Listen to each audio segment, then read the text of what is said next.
faithfully delivering value and interpreting great books from around the world. Hello, this is Sally's Book Talk. Today, I'll be breaking down the book, A Brief History of Oil, for you. On March 3rd, 1938, at a regular overseas drilling site of California Standard Oil, a worker was cursing out his idiot colleagues from the exploration team for dragging them to this endless desert to eat sand without a trace of oil in sight. He was talking. Before he could finish, his coworker's hoarse, excited shout came through. Oil! Oil! Back then, they were in the Dammam region, which was part of a country with a much more famous name.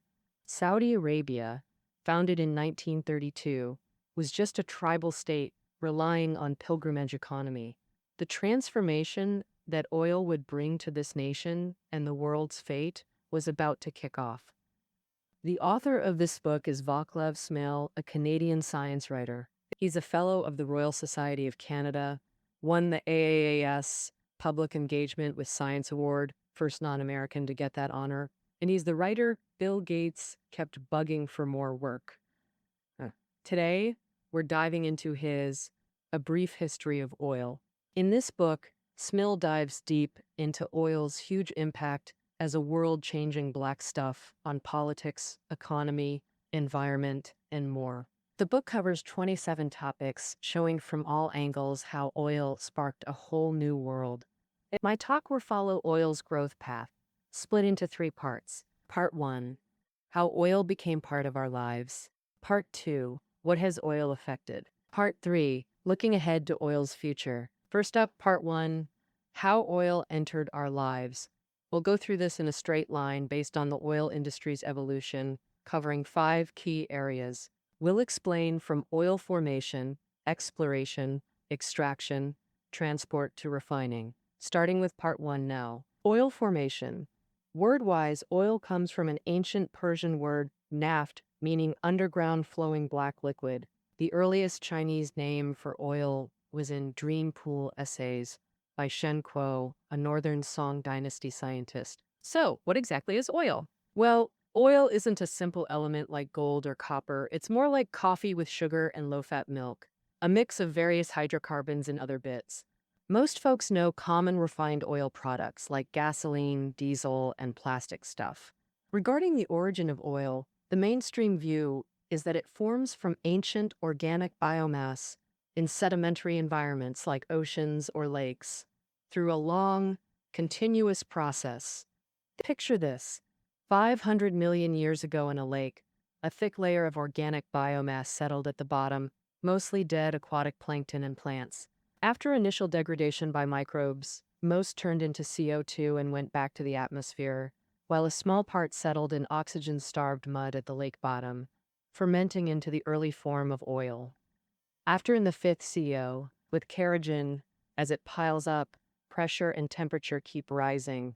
Over countless years, it formed the oil we see today. Ancient Earth had a massive amount of biomass. So why did it take so long to produce such limited oil fuel? The reason is that biomass to oil conversion is pretty inefficient. Only about 1% of biomass turns into kerogen during sedimentation. Plus, in oil extraction, only 10 to 20% of the initial oil actually makes it to market. Add in refining losses and you get a shocking stat. 25 tons of carbon-rich marine biomass yields just 1 liter of gasoline. Meanwhile, coal has a high conversion rate. 25 tons of biomass produces half to 5 tons of coal. But there's another theory in academia. Oil might be abiogenic, a renewable resource formed from Earth's crust carbon through chemical reactions. Russian scientists spent big bucks to build a special device mimicking high pressure, high heat conditions 100 kilometers below Earth's surface, and they produced actual liquid oil. But no naturally found oil lacks biological markers, so the abiogenic theory isn't widely accepted. Yet, scientific theories can shift. Before Copernicus came up with the heliocentric model, folks thought Earth was the center of the universe. Now we know oil comes from biomass, transforming over eons. Next up, the second aspect of how oil entered our lives, oil exploration. Early explorers could barely find any signs of oil. Surface indicators were super rare, like natural oil seeping to the surface, or tar pits, lakes, and such. Otherwise, they had to rely on gut feelings and guesses when deciding where to drill, completely blind. Strike it rich if right, lose your shirt if wrong. Until geophysical exploration technology emerged, completely rewriting oil exploration history. This technique maps subsurface deposits by sending pulse waves underground. After WWN, American Karcher invented the first reflection seismograph, and years later his team successfully located a producing oil well. Later, Karcher founded his own company based on this invention. That company eventually merged and became a leader in microelectronics.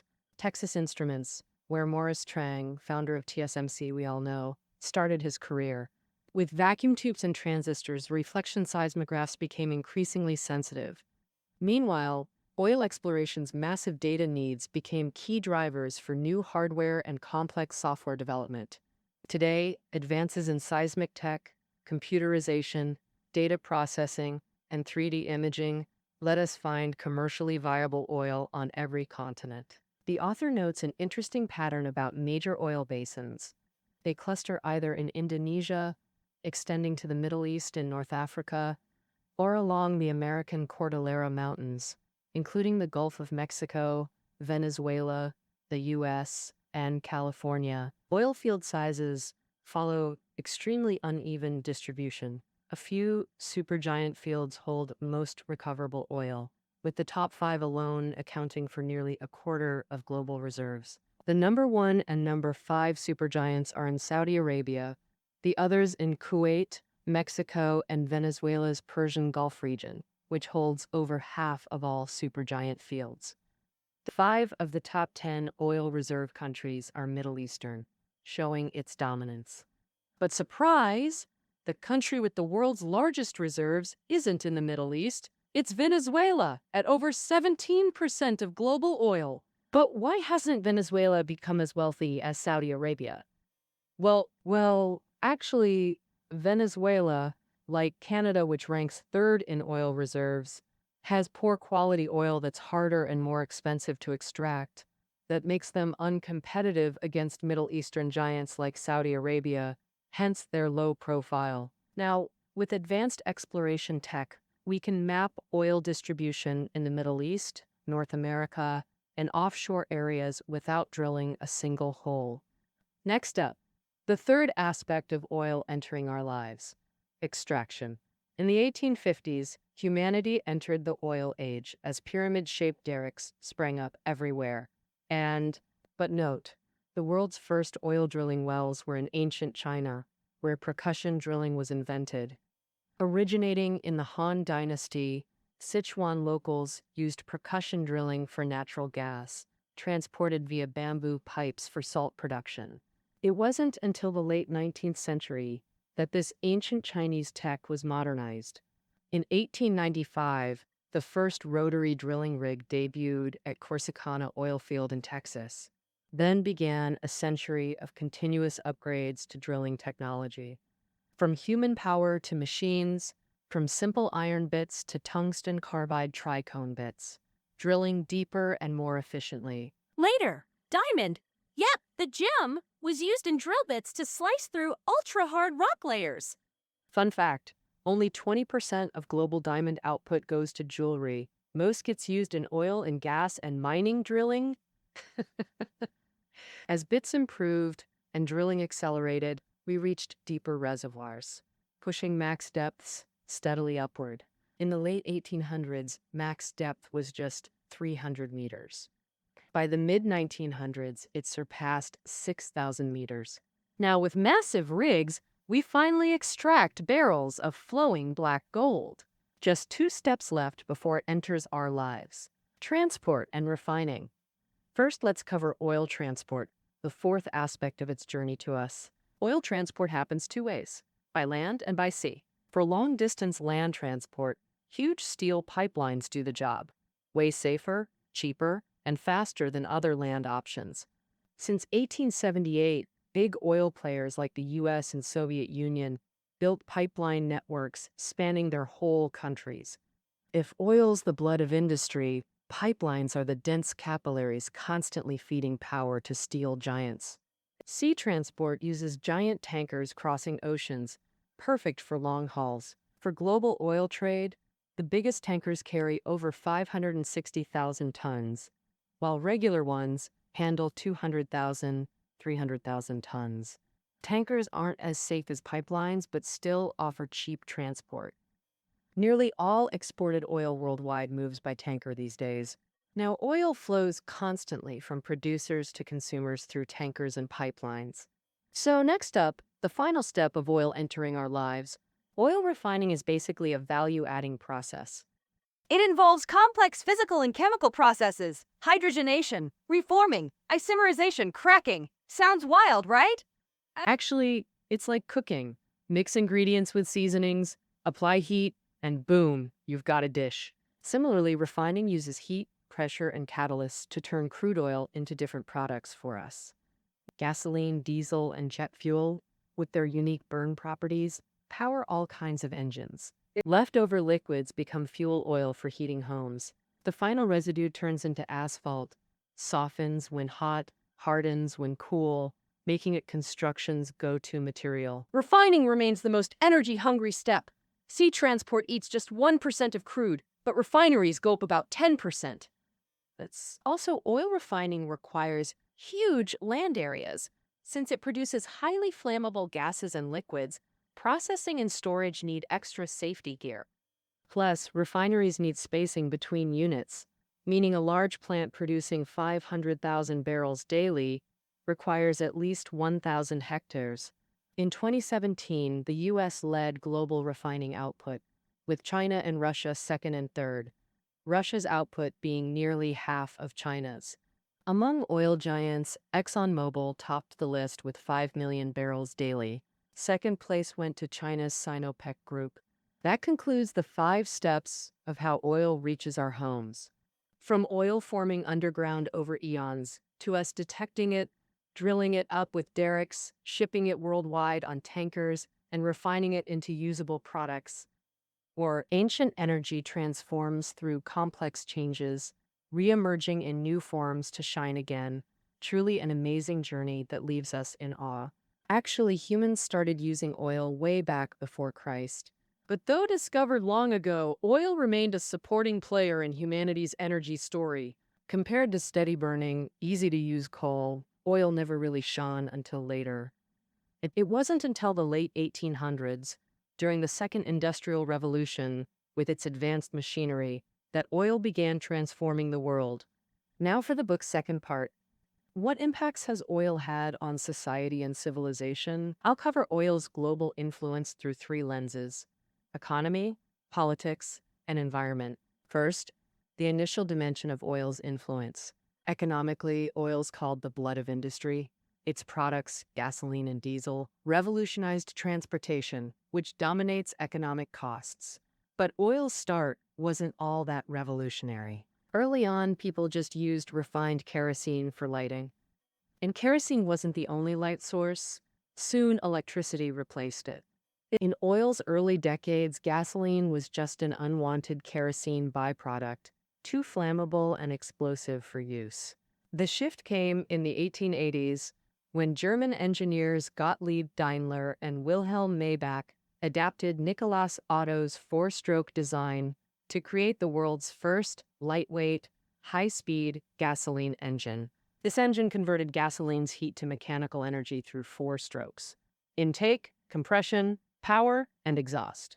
That same year, Carl Benz built the world's first gasoline-powered 3-wheeled automobile. Over the next decade, components like igniters and carburetors emerged, launching auto manufacturing, history's largest industry. But for decades, cars remained expensive luxuries for the privileged few. After WWN, mass production techniques scaled up. Henry Ford's affordable, reliable Model T brought cars to ordinary households, catapulting gasoline to global importance. Similarly, jet fuel for planes and diesel for tanks or ships followed comparable development paths. Oil also revolutionized agriculture. Traditional farming used 80% or more of the workforce until tractors and self-propelled machinery dramatically reduced labor needs. Petrochemical fertilizers and pesticides boosted crop yields, while plastics became essential to consumer goods. Plastics mainly come from two petroleum derivatives, ethylene and aromatics. Polyethylene makes bags, wires, and containers. PVC creates pipes and medical supplies. Polypropylene fills upholstery and textiles, all crucial for daily items like takeout.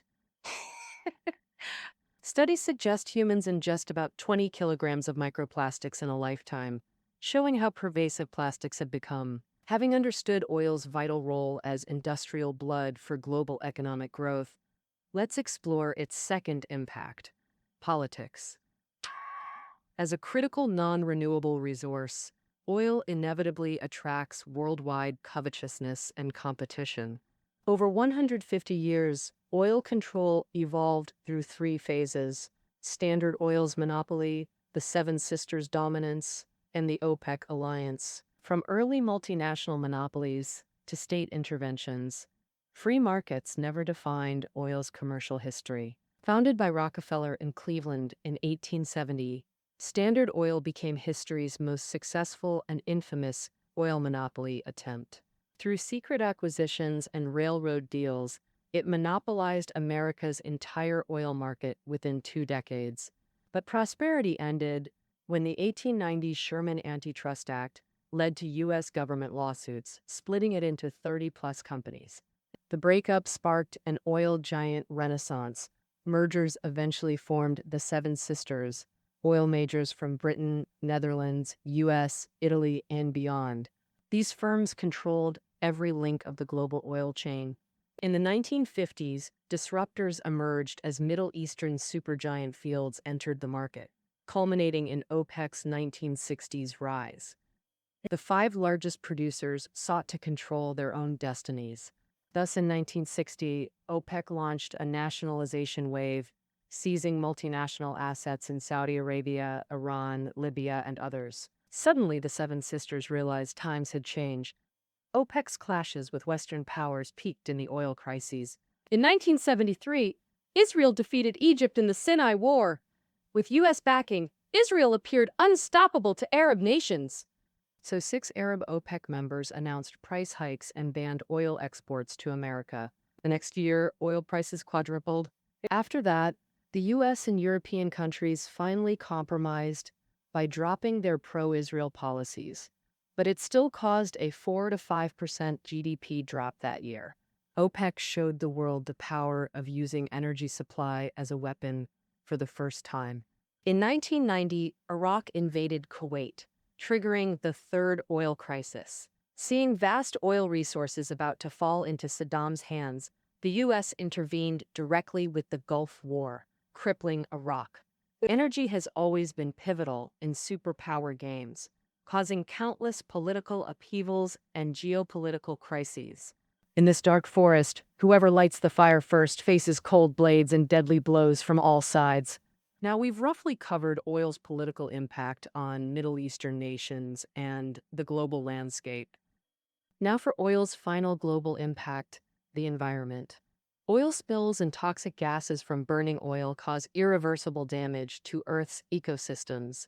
For instance, in 1989, the Exxon Valdez spill, though only 37,000 tons, killed over 270,000 seabirds and caused long-term marine damage. In 2010, a Gulf of Mexico rig explosion spilled 620,000 tons over 3 months. BP, its owner, faced over $50 billion in fines. Plus, burning oil releases carbon monoxide and nitrogen oxides, creating photochemical smog that permanently damages lungs and eyes. So we've covered oil's major economic, political, and environmental impacts. Finally, the book's third part, oil's future. Oil's been commercially used at scale for barely a century, but compared to other fuels, 100 years is like infancy. Yet, in that short time, we've burned trillions of tons to boost productivity, making folks wonder, do we still have oil left? How much longer can we keep burning it? And what then when it's gone? The idea that global oil production will soon peak has been raised repeatedly. Comparing estimated recoverable oil with what we've already pumped shows we've used half of Earth's total. Some peak oil theorists have even written obituaries for modern civilization, warning that depletion will bring mass unemployment and end industrial society. And the author scoffs at that and crushes it with data. It's easy to debunk because we can't even estimate Earth's total recoverable oil. Humans have only explored 5% of oceans and under 0.2% of Earth's crust. Our civilization's still in its infancy.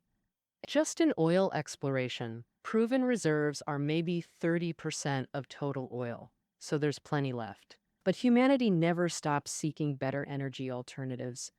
Renewables keep growing their share in global energy supply, like biodiesel from plants plus solar, wind, and hydropower. We clearly see consumer goods shifting from oil dependence to clean energy. For example, global hybrid and electric cars will slash oil's role in energy consumption. Short term, we still need plastics and oil products. Planes and ships lack alternatives. But long term, energy transition drives innovation and efficiency. From 1700s deforestation shifting to coal, to 1800s oil replacing coal, to today's cleaner gas, wind, and nuclear, each energy leap advanced civilization's economy, productivity, and daily life. This transition will take generations, but the thorny path leads to rich rewards and opportunities. Oil might have no future, but human civilization sure does. A brighter one. All right, we've shown oil's full story. From biomass becoming kerosene eons ago, to humans refining drilling tech, creating countless products. Oil massively impacted civilization's economy, politics, and environment in a short time. But as non-renewable oil depletes, humanity hopes for efficient, clean alternatives to build a better world. All right, a brief history of oil. That wraps up our interpretation. Reading notes are below the audio. See you next time.